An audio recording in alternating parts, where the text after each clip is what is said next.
Hello YouTube, welcome to another segment of Sean's DVD collection, and here I'm going to bring you a DVD update. So it is the 28th of December 2016. Now these are the DVDs and Blu-rays that I got over, these are what I got from September to December of 2015. I'll bring you what I got over this year in a upcoming DVD update in January. So I'll just get into these right now. First one I have is a Blu-ray box set, and it's V for Vendetta and Constantine, both on Blu-ray. I unboxed this. You may remember I did do a DVD unboxing of this in September of 2015, and I have seen both films, and I am quite a defender of Constantine. I think it's a good film, and I recently watched V for Vendetta again last bonfire night, and it is pretty good. And so if you look here, you have the disc for V for Vendetta and the disc for Constantine. I'll probably watch Constantine again sometime, so I highly recommend you check both of these films out. And yeah, just ignore all the talk about Constantine being bad, because I think it's a good film. I thought it was enjoyable. And yeah. Next one I have is Joel Edgerton's The Gift. I imported this from America, from Amazon. This is Joel Edgerton's debut feature as a director. He's previously wrote some stuff in the past, and this is like one of my favorites of 2015. This is such a great thriller. It's basically Jason Bateman and his wife, played by Rebecca Hall, and they move back to town where Jason Bateman grew up, and they're out shopping one day when they run into his former classmate, played by Joel Edgerton, who basically Jason Bateman wasn't very nice to, and it's a good, it's very thought-provoking. It's a pretty good, it's not like a straight-up revenge thriller. It's more, when you think about it, more of like repentance and stuff, and it shows what happens when people do not seek repentance. And I thought the performances in this were brilliant. Like, Jason Bateman is so good, and so is Joel Edgerton, and it is so, I cannot sing this film's praises enough. Yeah, I do have an unboxing of this film that I did record back in November of 2015 when I first got this, and I did not upload it. I tried to upload it many times, but it didn't work due to technical difficulties and stuff, but I will upload it. And here's the stuff that I got for Christmas. Last Christmas, to be exact, in 2015. So this is one that my parents got me. I happen to like this movie. I'm pretty sure there'll be people that will utterly hate this film, and I thought it was pretty good. It was Pixels, the Blu-ray 3D of Pixels. Now, everyone might not like Adam Sandler, and I've not even seen any of Adam Sandler's recent films that he brought to Netflix, but Pixels is kind of enjoyable, and you know, there may be some plot holes or something, and I've not seen this film since I first saw it in IMAX, but this is such a good, it's good to watch in 3D. I think. So I'll sit down and I'll watch this again. But yeah, I'll sit down, I'll watch this again, and then I did like the music in this film. I like the use of Cheap Trick's Surrender. So you know, do pick it up, like, if it comes down in price.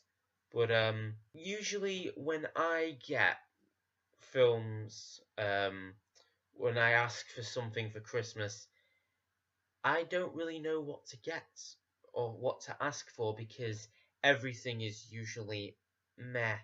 Like Pixels, the 3D Blu-ray of Pixels was mainly a placeholder until I could really think of what I really want. And usually when I get Christmas money or birthday money, I usually splurge. I get DVDs and stuff, and even books. I've started getting books. I usually do this sale at HMV, the 5 for 30 Blu-ray sale, and I didn't really know like what I would want for Christmas. So my parents actually offered to do the Blu-ray sale for me. Here's the 5 Blu-rays that I got. The first one is Quentin Tarantino's Kill Bill, and this is actually a pretty good film. Although there is one plot hole involving the sword. I basically picked this up just to watch all of Quentin Tarantino's films on the run up to The Hateful Eight. And this is very cool.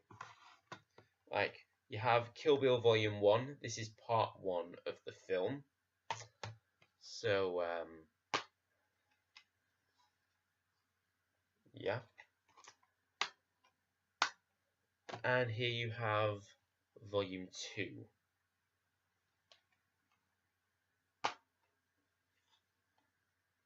There you go. Yeah, so, I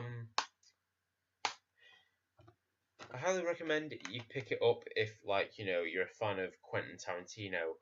And he is a pretty good filmmaker, even though his films are kind of long and many people are saying that he is an egotist. So, but do pick it up. It is such, like, a classic in cinema. Next one I have is Paul Thomas Anderson's Magnolia. This is a film that I really love. I basically got into Paul Thomas Anderson's stuff from Boogie Nights, There Will Be Blood, The Master, and Inherent Vice, which I also have, and I will sort of show you that in a later update. But this is such a good film. Like, the performances are so good, especially like the Wise Up musical number that all the cast sing is so great. I've not watched this in ages. I'm probably gonna stick it on again. I was originally gonna stick it on, you know, because of me. I recently went to California, and this was just to prepare for California, but I didn't really get the chance to. But still, this is such a good film, and there's so many good performances, like from William H. Macy and Tom Cruise and John C. Reilly. So I highly recommend this film. This is one of Paul Thomas Anderson's best. The next one I have is, this was a blind buy that I watched before I go to sleep, by Rowan Joffe. That's probably Joffe. Yeah, that's the guy's name.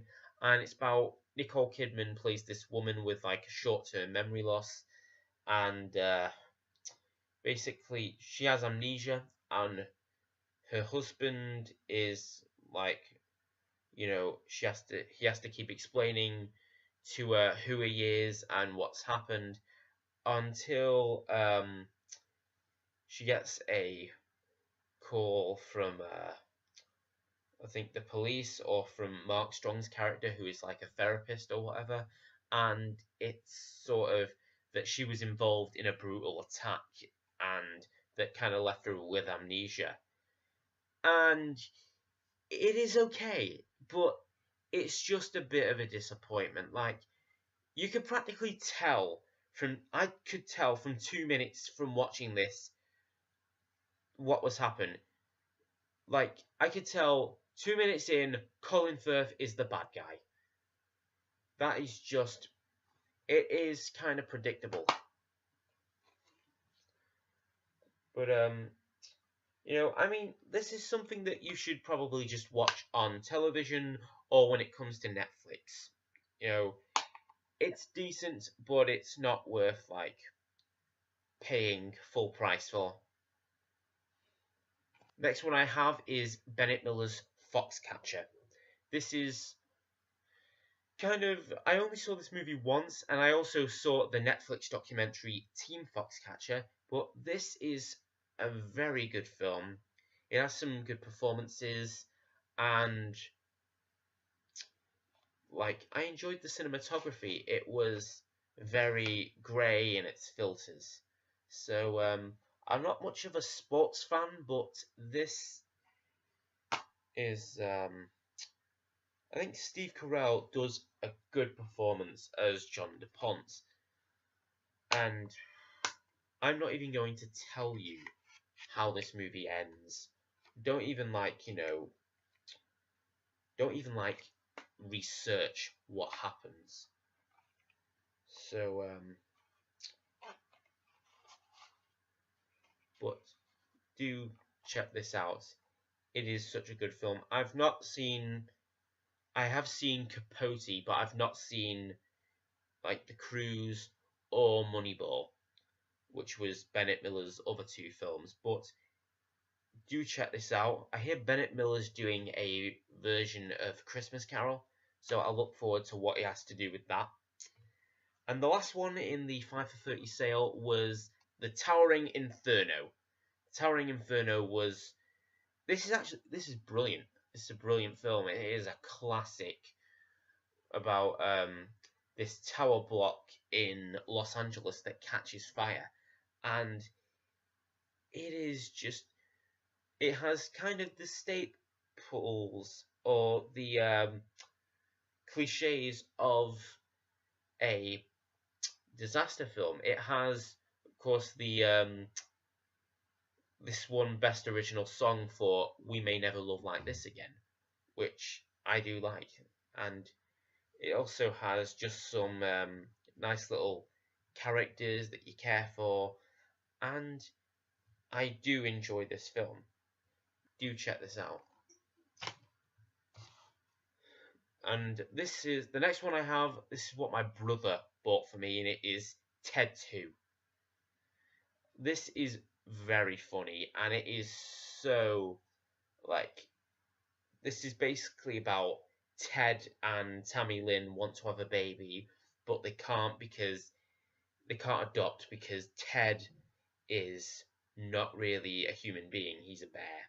So basically, he's like getting fired from his job. He's getting his marriage annulled, and his bank account's closed because he's a bear. So, like, he's technically not human, so he doesn't really have the right to do all these things. And so basically Ted and John, played by Mark Wahlberg, have to basically get Amanda Seyfried as their lawyer and, sort of fight to get Ted's rights. So, and this is very funny. There's a lot of cringeworthy humour and dark humour, and there's some bits where you can tell Seth MacFarlane is actually being cringeworthy for the sake of it. And so, including a scene that I'm not going to spoil where they're at a comedy club. That is the funniest scene in the whole movie. But I recommend you do check this out. Let's see here. There's the DVD. But This is actually very funny. I've not watched the extended cut yet. I'm going to have to watch that. And also, whilst we're on the subject of Ted, I was recently in a short film this year called Bear With Me. If you've not seen that yet, I'll leave a link in the description box below. Do check it out and watch it. So, that was all of the stuff that I got for 2015. So, please rate, comment, and subscribe to my channel. And, this is Sean Bradley signing out. I will see you later. Goodbye.